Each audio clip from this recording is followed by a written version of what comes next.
Is it time to snip the reading rope? Why one of the most popular, thorough frameworks in the science of reading can leave teachers stuck. By Mike Ochs. When I lead discussions on the science of reading, I often share Scarborough's reading rope. I'll display the image with the threads of yarn twisting into a braid. Colleagues will often nod along while others widen their eyes. Still others look away, as if disinterested or, more likely, loaded down with information. It gives the feeling of understanding even when very little sticks. It's come to the point where I think it might be time to snip the reading rope. Not because it isn't true. The reading rope is a robust framework for describing what the science of reading entails. The metaphor works, and that's likely why the rope has lasted for more than 2 decades. I think it's time to set the rope aside when communicating to teachers what the science of reading entails, because it's too dense to be memorable, too descriptive to be usable, and too abstract to be definitive. The reading rope was first introduced in publication in 2001 in Hollis S. Scarborough's paper, Connecting Early Language and Literacy to Later Reading Disabilities, though she had been presenting versions of it in lectures and workshops as early as 1992. The reason she created it was to show parents and educators what reading research suggests about what's necessary when learning to read, and to create discussion around the complexities of reading. The rope does those two jobs. It is descriptive, and it gets people talking.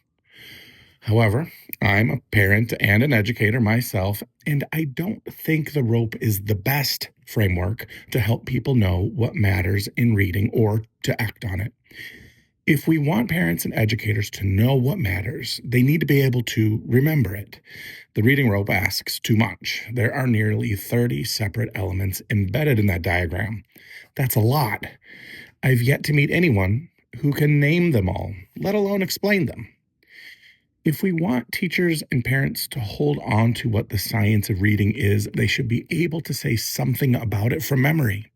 The reading rope makes that difficult.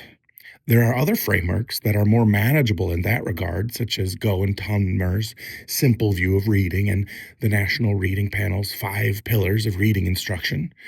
Scarborough herself was not aiming to simplify, she was aiming to show complexity. That makes sense. Reading is complex. But for most parents and teachers, clarity matters more than completeness. A smaller set of ideas clearly held is more useful than a larger set that cannot be recalled. Then there's the matter of use. The job of the reading rope is not to show teachers how to teach. Its job is to describe the elements that contribute to skilled reading. It will tell you that language structures like syntax and semantics are important, but it won't make those concepts concrete. Even something as central as fluency, the bridge between decoding and comprehension, is easy to miss in the rope. That is not a flaw in the model itself, but it becomes a problem in how the model is used. I've seen this play out in real time. A teacher looks at the rope and sees language structure, syntax, semantics. She nods. It sounds right. Then she turns back to her lesson and asks, "What does that mean for what I'm doing right now?"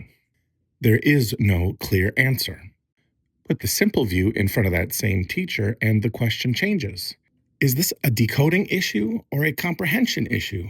That leads somewhere. That leads to a decision. The rope describes the territory. It doesn't tell you where to step. The rope is often presented during sessions on the science of reading to groups of teachers who are being asked to adjust their teaching and, in many cases, their curriculum in response to new expectations, state laws, and mandates. The stakes are real, but teachers do not operate in the realm of theory. Researchers do. Teachers operate in the realm of action. So when a theoretical model cannot be translated into practice with some immediacy, it falls short in that setting. So what should we use instead? I don't mind sharing theoretical frameworks with teachers and parents to help explain what the science of reading entails, but the framework should be brief enough to remember, clear enough to explain, and concrete enough to guide action. This takes the reading rope out of contention for that purpose, along with similar expansions like the active view of reading. There may be no perfect framework, but for now, the simple view of reading and the 5 pillars of reading instruction serve this role more effectively. The average teacher and parent can remember them, explain them, and use them to guide next steps. The reading rope has done its job. It showed us that reading is complex. If the goal is now to help teachers know, recall, and act, it's time to snip the rope.